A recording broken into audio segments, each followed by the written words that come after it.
एक बात बताइए, जब हम एक बहुत विशाल और अमीर साम्राज्य के बारे में सोचते हैं तो ध्यान कहाँ जाता है?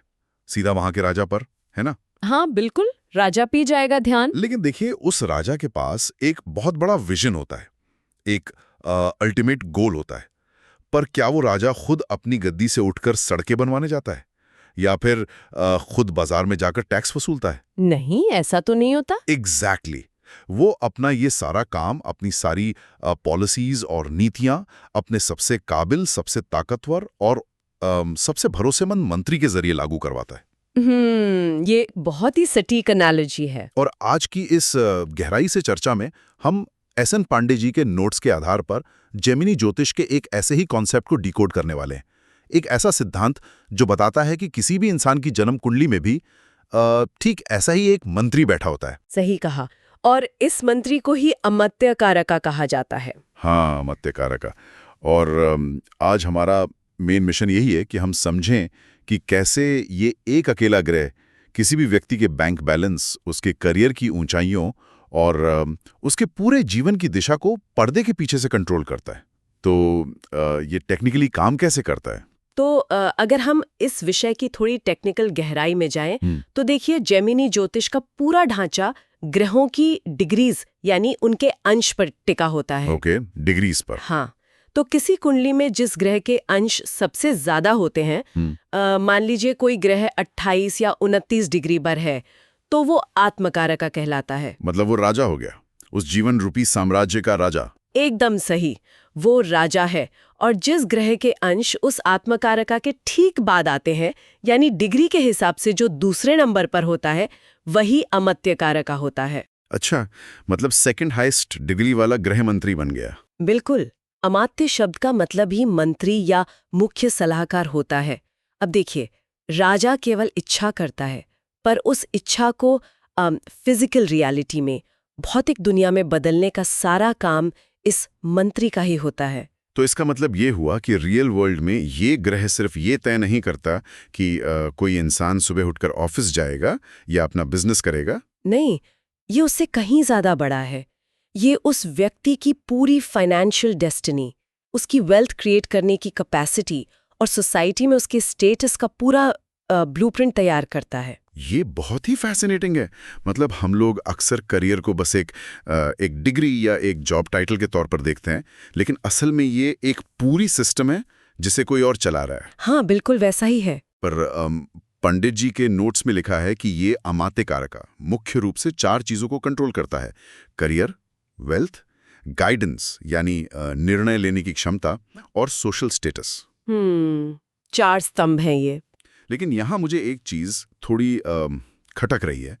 करियर और वेल्थ चलिए समझ में आता है, पर क्या किसी इंसान का बैंक बैलेंस और सोसाइटी में उसका रुतबा सीधे तौर पर उसकी डिसीजन मेकिंग या निर्णय क्षमता से जुड़ा है? ये एक बहुत ही गहरा सवाल है और इसका जवाब हाँ है। मतलब क्या ये मंत्री सिर्फ ये नहीं बताता कि क्या काम करना है, बल्कि ये भी तय करता है कि वो काम कैसे किया जाएगा? एग्जैक्टली और यही वो पॉइंट है कहाँ ये कॉन्सेप्ट सबसे ज्यादा इंटरेस्टिंग हो जाता है। देखिए, लोग अक्सर सक्सेस को एक मंजिल की तरह देखते हैं, लेकिन सक्सेस दरअसल उन हजारों छोटे बड़े डिसीजंस का रिजल्ट होती है जो एक इंसान हर रोज लेता है। छोटे छोटे डिसीजंस, सही बात है। तो अमात्य कारक वाकई जीवन में एक गाइड या सलाहकार की भूमिका निभाता है। ओके, मान लिया। अब जैसे मान लीजिए 2 लोग एक ही ऑफिस में एक ही पोस्ट पर काम कर रहे हैं। ओके, मान लिया। अब किसी मुश्किल सिचुएशन में एक व्यक्ति बहुत एग्रेसिव होकर डिसीजन लेता है, जबकि दूसरा जो है वो बहुत शांति से डिप्लोमेसी का यूज करके प्रॉब्लम सॉल्व कर लेता है। तो ये जो काम करने का स्टाइल है, ये उनके अमात्य कारक ग्रह से आ रहा है। बिल्कुल। समाज में जो रुतबा या अपनी फील्ड में जो रिस्पेक्ट मिलती है वो रातों रात तो नहीं मिलती ना। वो इस बात पर डिपेंड करती है कि उस सलाहकार ग्रह ने क्राइसिस के टाइम या इन्वेस्टमेंट के टाइम कैसी सलाह दी। वाओ! तो ये मंत्री सिर्फ डेस्टिनेशन नहीं चुनता, वो पूरे सफर के दौरान ड्राइविंग सीट पर बैठा होता है। एकदम सही एग्जाम्पल दिया आपने। तो अगर हम इसको थोड़ा मॉडर्न कॉन्टेक्स्ट में देखें तो ये कुछ ऐसा लगता है जैसे किसी बहुत बड़ी MNC यानी मल्टीनेशनल कंपनी के बोर्ड रूम की बात हो रही है, जहां अलग अलग ग्रहों के पास अलग अलग डिपार्टमेंट्स हैं। हाँ, ये कॉर्पोरेट बोर्डरूम वाला एंगल बहुत सटीक है इसको समझने के लिए। सोचिए ना, अगर मंगल यानी मार्स अमत्य कारक का है तो वो एकदम किसी स्ट्रिक्ट जनरल मैनेजर या किसी कमांडो की तरह बिहेव करेगा। बिल्कुल, उसकी एनर्जी ऐसी होती है। मुझे लगता है ऐसे व्यक्ति को सेना, पुलिस या हेवी इंजीनियरिंग जैसे चैलेंजिंग और रिस्की फील्ड्स में भेज दिया जाएगा, जहां वो बेस्ट परफॉर्म करे। सही बात है। और इसके ऑपोजिट सोचिए। हाँ, अगर किसी का मंत्री शुक्रा यानी वीनस है तो वो तो किसी एकदम ग्लैमरस क्रिएटिव डायरेक्टर जैसा होगा ना। उसका पूरा ध्यान आर्ट, फैशन, फिल्म्स या किसी लग्जरी बिजनेस की तरफ होगा। एग्जैक्टली। हर मंत्री की अपनी एक डिस्टिंक्ट वर्क स्टाइल होती है। और अगर हम इन ग्रहों की मूल प्रकृति को समझें, यानी उनका क्यों समझें, तो ये क्लियर हो जाता है कि वो किसी स्पेसिफिक फील्ड में ही सक्सेस क्यों दिलाते हैं। जैसे मंगल का कमांडो वाला एग्जाम्पल। हाँ, मंगल इंजीनियरिंग या सेना में ही क्यों सक्सेस दिलाता है? क्योंकि मंगल एनर्जी, निडरता और क्विक एक्शन का प्रतीक है। अगर कहीं आग लगी हो तो आपको बैठकर मीटिंग करने वाले लोगों की जरूरत नहीं है वहां तो सीधा एक्शन लेने वाला चाहिए जो आग में कूदकर लोगों को बचाए। बिल्कुल, मंगल वही क्विक एनर्जी देता है। अब इसके ठीक उलट आप चंद्रमा को देखिए, मून। हाँ, चंद्रमा ये तो शांत ग्रह माना जाता है ना। हाँ, और इसीलिए ये पीआर, मेडिकल फील्ड, खासकर नर्सिंग, साइकोलॉजी या ह्यूमन रिसोर्सेज यानी एचआर में बहुत सक्सेस दिलाता है। अब ऐसा क्यों है? क्योंकि इन फील्ड्स में आपको लोगों के इमोशंस को समझना पड़ता है। एक एचआर मैनेजर या एक नर्स गुस्से और अग्रेशन से तो काम नहीं चला सकते ना। उन्हें एम्पैथी और सहानुभूति चाहिए होती है। सही पकड़ा आपने। चंद्रमा जल तत्व है, वो रिसेप्टिव है, दूसरों की देखभाल करना उसका नेचर है। तो जब चंद्रमा मंत्री बनता है तो करियर का फोकस दूसरों को नर्चर करने के इर्द गिर्द ही होता है। अच्छा, और अगर मैं बुध यानी मर्क्यूरी के बारे में सोचूं, तो मंगल अगर कमांडो है और चंद्रमा एचआर है तो बुध पक्का उस कंपनी का सबसे तेज वॉल स्ट्रीट ब्रोकर होगा। हाँ, बिल्कुल, एकदम शार्प नेटवर्किंग एक्सपर्ट। हाँ, जो लगातार कैलकुलेशंस कर रहा है, नंबर्स के साथ खेल रहा है और कम्युनिकेशन कर रहा है। बुध लॉजिक और कम्युनिकेशन का ही ग्रह है। बिजनेस हो, जर्नलिज्म हो या बैंकिंग हो, इन सब में क्या कॉमन है? इंफॉर्मेशन का एक्सचेंज और क्विक कैलकुलेशंस। बुध वो मंत्री है जो डेटा को पैसों में बदलना जानता है। वाह, डेटा को पैसों में बदलना। और बृहस्पति यानी जुपिटर। देखिए, जुपिटर नॉलेज, एक्सपेंशन और मॉरलिटी का कारक है।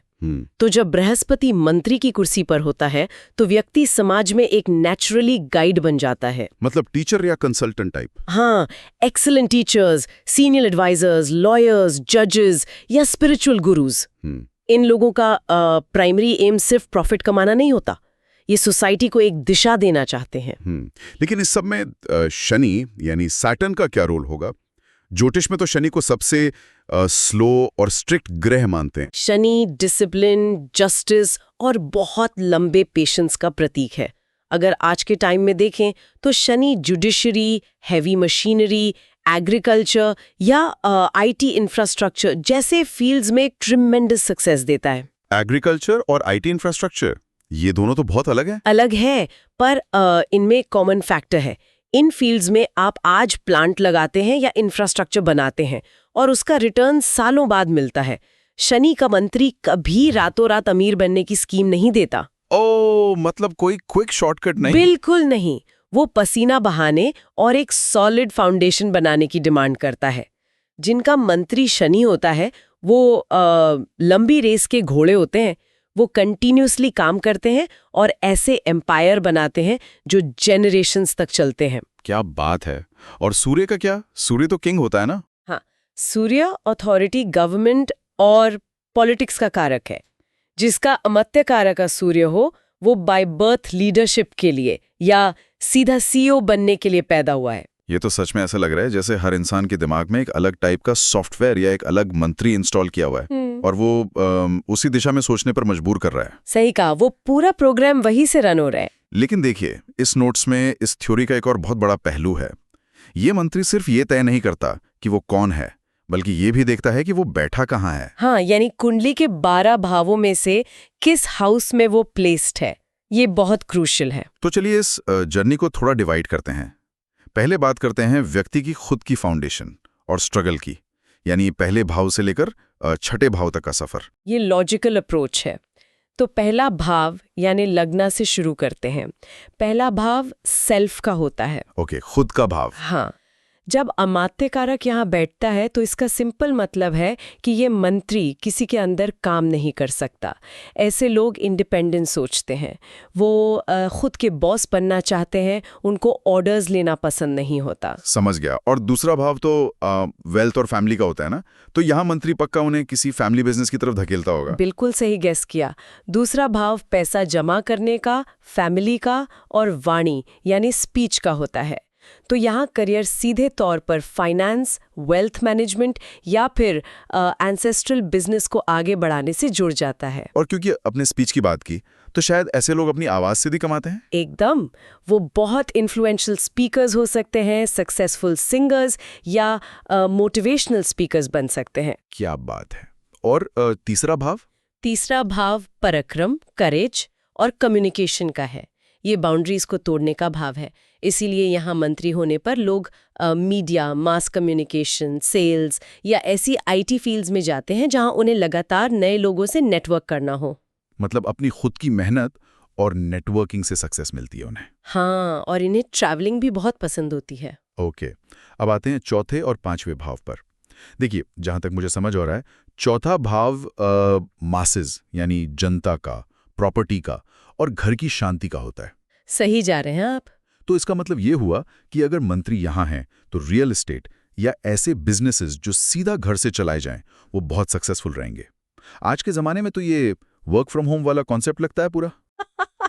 बिल्कुल, आज के डिजिटल एरा में ये एग्जैक्टली वर्क फ्रॉम होम को दर्शाता है। मंत्री आपसे कह रहा है कि बाहर भटकने की ज़रूरत नहीं है, तुम्हारा एम्पायर तुम्हारे ड्राइंग रूम से ही मैनेज होगा। और क्योंकि ये मासेस का भाव है, तो ऐसा काम जो सीधे आम जनता की नीड से जुड़ा हो, वहां मासेस सक्सेस मिलती है। अच्छा, और पांचवा भाव, वो किस चीज का है? पांचवा भाव इंटेलेक्ट का, बुद्धि और फ्यूचर प्लानिंग का है।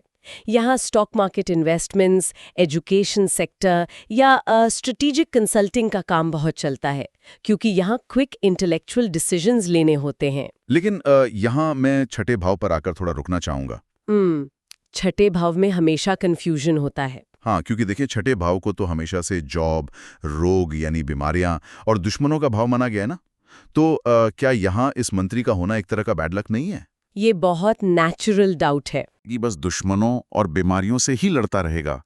कोई सलाहकार अपने राजा को बीमारी के बीच में करियर बनाने को थोड़ी कहेगा। ये तो बहुत स्ट्रेसफुल लाइफ लग रही है। देखिए, सुनने में ये स्ट्रेसफुल लगता है, पर अगर इसको एक थोड़े बड़े मैक्रो पर्सपेक्टिव से देखें तो ये कॉन्ट्रडिक्शन बहुत खूबसूरती से सॉल्व हो जाता है। वो कैसे? छठा भाव डेफिनेटली रोग, दुश्मन, लोन और कंपटीशन का है, लेकिन जरा सोचिए, सोसाइटी में इन सब नेगेटिव चीजों से डील कौन करता है? हाँ, मतलब एक डॉक्टर का पूरा प्रोफेशन किस चीज पर टिका है? रोग पर ना। अगर बीमारी नहीं होगी तो डॉक्टर के पास कौन जाएगा? ओह, हाँ। एक लॉयर का पूरा करियर डिस्प्यूट्स और एनिमीज पर डिपेंड करता है। वो कोर्ट में अपने क्लाइंट के विरोधियों से लड़ता है। और एक पुलिस ऑफिसर या आर्मी का जवान क्या करता है? वो समाज के दुश्मनों से ही तो टकराता है। वेट, सच में? मतलब जहां प्रॉब्लम है वही इनका प्रोफेशन है। ये तो मेरा पर्सपेक्टिव ही चेंज हो गया। बिल्कुल, जब अमावित्य करिका इस भाव में बैठता है तो व्यक्ति इन क्राइसिस मैनेजमेंट वाली फील्ड्स में आम लोगों से कहीं ज्यादा सक्सेसफुल होता है। हाँ, उनके करियर में स्ट्रेस और फियर्स कंपटीशन जरूर होता है, लेकिन मजे की बात यह है कि ये स्ट्रगल उन्हें रोकती नहीं है। वो इस स्ट्रगल से डरते नहीं है? नहीं, ये स्ट्रगल उनके लिए एक तरह से फ्यूल का काम करती है। वो दूसरों की प्रॉब्लम सॉल्व करके ही जीतते हैं और वेल्थ क्रिएट करते हैं। इनके लिए कंप्लीटली शांत लाइफ शायद बोरिंग होगी। वाओ, ये डॉक्टर और लॉयर वाला एग्जाम्पल एकदम स्पॉट ऑन था। जिसे हम बुरा हाउस समझ रहे थे, वो दरअसल सोसाइटी के सबसे इंपॉर्टेंट प्रोफेशनल्स का हाउस है। सही बात है। चलिए, अब इस सफर को थोड़ा और आगे बढ़ाते हैं सोसाइटी और बाहर की दुनिया की तरफ, 7वें भाव से 12वें भाव तक। तो 7th हाउस का क्या सीन है? ये तो लग्न के ठीक ऑपोजिट होता है ना? हाँ, सातवां भाव पार्टनरशिप, फॉरेन ट्रेड और पब्लिक रिलेशंस का है। जब मंत्री इस कुर्सी पर होता है तो इंसान अकेले काम करने की बजाय कोलैबोरेशंस में या किसी बड़ी पार्टनरशिप में ज्यादा सक्सेसफुली ग्रो करता है। और ये स्पाउस यानी जीवन साथी का भी भाव होता है ना? एकदम।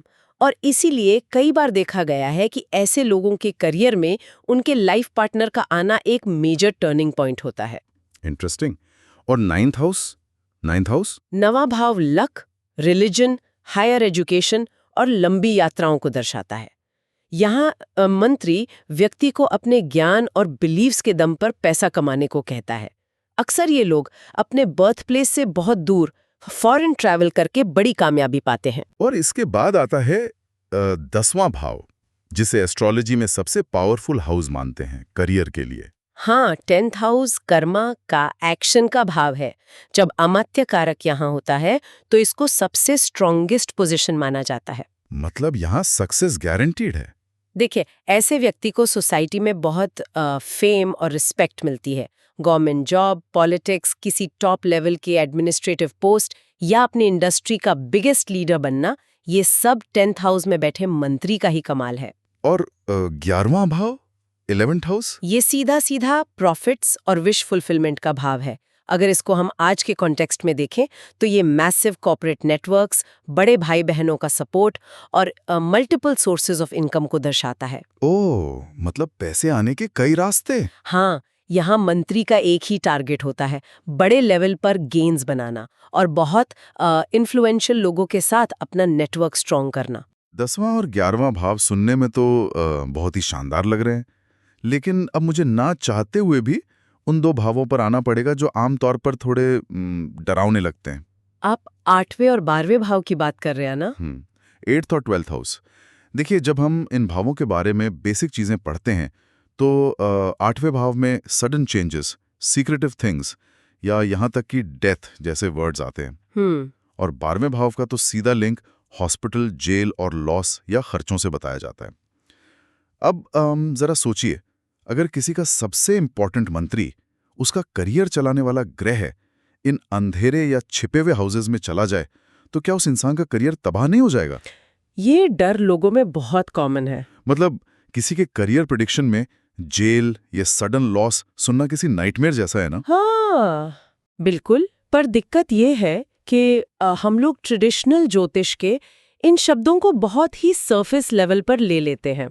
इन वर्ड्स के पीछे बहुत डीप और मॉडर्न मीनिंग्स छुपे होते हैं। अच्छा, तो 8वें भाव का मॉडर्न मीनिंग क्या हुआ? देखिए, 8वां भाव सिर्फ सडन क्राइसिस का नहीं है। ये किसी भी चीज के सरफेस के नीचे जाने का भाव है, गहराई में उतरने का। असल में ये रिसर्च का हाउस है। रिसर्च? हाँ, तो जब अमात्य कारका 8th हाउस में हो तो वो व्यक्ति एक ब्रिलियंट रिसर्चर, आर्कियोलॉजिस्ट, एस्ट्रोलॉजर या ऐसा साइंटिस्ट बन सकता है जो डीप लैब में बैठकर नई मेडिसिन्स डिस्कवर करे। ओहो, मतलब जो चीजें आम लोगों की नजरों से छिपी हुई हैं, उन्हें खोजकर बाहर निकालना। एग्जैक्टली। और इसके अलावा 8वां भाव दूसरों के धन यानी अदर पीपल्स मनी से भी जुड़ा है। तो ऐसे लोग insurance sector, tax department, auditing या इंटेलिजेंस एजेंसीज में एक्सेप्शनली अच्छा करते हैं। पॉइंट है, टैक्स और इंश्योरेंस भी तो सडन इवेंट्स और दूसरों के पैसे को ही मैनेज करते हैं ना? बिल्कुल, ये एकदम इंटेलेक्चुअल और एनालिटिकल फील्ड्स हैं। ये तो समझ में आ गया, लेकिन 12वें भाव का हॉस्पिटल, जेल और एक्सपेंसेस से क्या कनेक्शन निकलेगा आज के टाइम में? देखिए, 12वां भाव एक्सपेंसेस, आइसोलेशन और अपने जन्म स्थान से बहुत दूर यानी फार ऑफ प्लेसेस को दर्शाता है। अब आज के इस ग्लोबलाइजेशन के दौर में इसका मतलब लिटरल जेल जाना नहीं होता। इसका प्रैक्टिकल मीनिंग है फॉरेन लैंड, विदेश। अच्छा, फॉरेन लैंड्स। हाँ। तो अगर मंत्री 12th हाउस में है तो वो इंसान किसी MNC में यानी मल्टीनेशनल कंपनी में, एक्सपोर्ट इंपोर्ट के बिजनेस में या कंप्लीटली दूसरी कंट्री में सेटल होकर ट्रिमेंडस सक्सेस पाता है। मंत्री यहाँ एकदम क्लियर सिग्नल दे रहा है कि तुम्हारा जैकपॉट वहां खुलेगा जहां की जमीन तुम्हारे लिए अनजान है। वाओ। और वो हॉस्पिटल या जेल वाली एनालॉजी का क्या? 12वां भाव ऐसी प्लेसेस का भी प्रतीक है जो नॉर्मल सोसाइटी से थोड़े आइसोलेटेड या कट ऑफ होते हैं। तो हाँ, ऐसे लोग किसी बड़े हॉस्पिटल के एडमिनिस्ट्रेशन में, किसी सीक्रेट रिसर्च फैसिलिटी में, रिहैब सेंटर्स में या लिटरली जेल एडमिनिस्ट्रेशन के हाई पोस्ट्स पर वर्क कर सकते हैं। मेन बात यह है कि इनका वर्क एनवायरनमेंट ऐसा होता है जो बंद दरवाजों के पीछे हो या थोड़ा सिक्लूडेड हो, वहाँ इनकी ग्रोथ होती है। ये पूरा ब्रेकडाउन सच में मेरा नजरिया बदल रहा है। मतलब हर हाउस की, भले वो कैसा भी साउंड करता हो, अपनी एक यूनिक पावर है, बस उस एनर्जी को चैनल करना आना चाहिए। एग्जैक्टली। लेकिन इन नोट्स में एक स्पेशल नोट या फाइनल रूल का भी जिक्र है। उसमें लिखा है कि सिर्फ हाउस या सिर्फ ग्रह को अकेले देख लेना काफी नहीं है। इसका क्या चक्कर है? हाँ, ये पॉइंट्स नोट करना बहुत जरूरी है। ये पूरी थ्योरी का मास्टर स्ट्रोक है। ओके। आप सिर्फ ये देखकर फाइनल कंक्लूजन नहीं निकाल सकते कि अमात्याकारा चौथे भाव में है।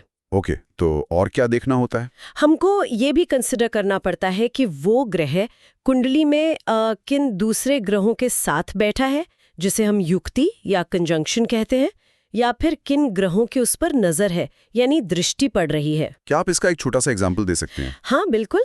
अब मान लीजिए कि किसी का अमात्याकारा चंद्रमा है जो 10वें भाव में बैठा है, यानी सोसाइटी में रेस्पेक्ट और केयरिंग वाला कोई रोल। सही कहा। वो किसी हाई पोस्ट पर होगा जहां वो लोगों को नर्चर करे।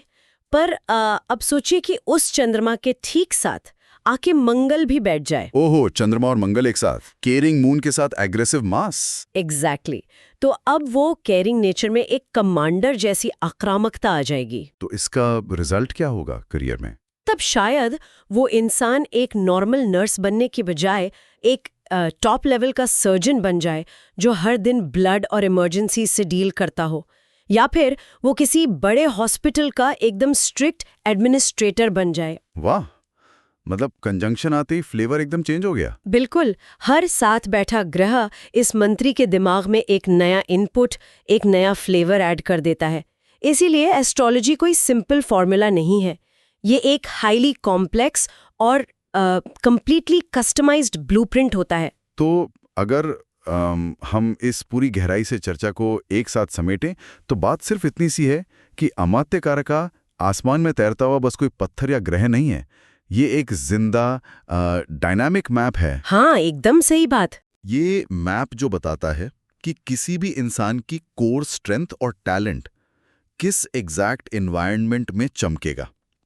अगर किसी का मंत्री उसे चौथे भाव में बैठकर कह रहा है कि घर से काम करो, प्रॉपर्टी में डील करो, तो उसे वहीं सबसे ज्यादा शांति और वेल्थ मिलेगी। उसके लिए कॉर्पोरेट रैट रेस का कोई फायदा नहीं है। एग्जैक्टली। और अगर किसी का मंत्री उसे 12वें भाव से फॉरेन एमएनसी या किसी नई कंट्री में भेजना चाहता है, तो उसे वो चेंज एक्सेप्ट करना ही पड़ेगा। अगर वो होम टाउन से चिपका रहेगा तो पूरी जिंदगी सिर्फ स्ट्रगल करेगा। ये आपने बिल्कुल परफेक्ट समरी दी है इसकी। ये सच में अपनी पोटेंशियल और दिशा को पहचानने का एक पावरफुल टूल है। सही बात है। लेकिन छोटे छोटे, क्योंकि अमात्यकारक हमारी लाइफ का वो एग्जीक्यूटिव ऑफिसर या मंत्री है जो डायरेक्टली हमारी डिसीजन मेकिंग को कंट्रोल कर रहा है, तो इससे एक बहुत थॉट प्रोवोकिंग सवाल पैदा होता है। वो क्या? कि क्या हम अपनी डेली लाइफ में उसी माइंडसेट से काम कर रहे हैं जो हमारे इस इंटरनल मंत्री की डिमांड है? ओह, मतलब क्या हम अपने ही फंडामेंटल नेचर के साथ सिंक में हैं या उसके विरोध में काम कर रहे हैं? बिल्कुल। अब एक छोटा सा एग्जाम्पल लीजिए, है ना। अगर किसी का मंत्री शनि है, शनि क्या डिमांड करता है? पेशेंस, हार्डवर्क और लंबे समय तक फोकस। हाँ, नो शॉर्टकट्स। पर वो व्यक्ति अगर हमेशा जल्दबाजी में रहे, रातों रात अमीर बनने की क्रिप्टो स्कीम्स ढूंढे या अपना काम ईमानदारी से ना करे, तो क्या वो अनजाने में ही अपने खुद के मंत्री के खिलाफ बगावत नहीं कर रहा? बाप रे, ये तो बहुत गहरी बात है। राजा का मंत्री कह रहा है कि स्ट्रॉन्ग फाउंडेशन बनाओ और इंसान शॉर्टकट के चक्कर में ताश के महल बना रहा है। यही तो पॉइंट है। जब हम अपने अमात्यकारका के ऑपोजिट एक्ट करते हैं तो हम बेसिकली अपनी ही सक्सेस के आगे दीवार खड़ी कर लेते हैं। और इसके उलट अपनी कोर नेचर को पहचान कर उस इंटरनल मंत्री की गाइडलाइंस को समझकर काम करना शायद लाइफ में पीस और सक्सेस पाने का सबसे बड़ा सीक्रेट है। ये सच में एक ऐसा विचार है जिसे लोग चर्चा खत्म होने के बाद भी काफी देर तक सोचते रहेंगे। अगर एक पावरफुल राजा अपने ही सबसे वाइस मिनिस्टर को इग्नोर कर दे या उसकी एडवाइस ने अगेंस्ट चला जाए तो उस एम्पायर का कोलैप्स होना तो पक्का है। एकदम। हमें अपने मंत्री को इग्नोर नहीं करना चाहिए। तो हमें डेफिनेटली यहाँ पॉज लेना चाहिए और सोचना चाहिए कि कहीं हम भी तो इस ब्लाइंड एम्बिशन की दौड़ में अपने सबसे केपेबल एडवाइजर को नज़रअंदाज तो नहीं कर रहे। अपनी ट्रू नेचर को आइडेंटिफाई करना ही आधी लड़ाई जीतने जैसा है। आज के इस विशेष विश्लेषण में बस इतना ही।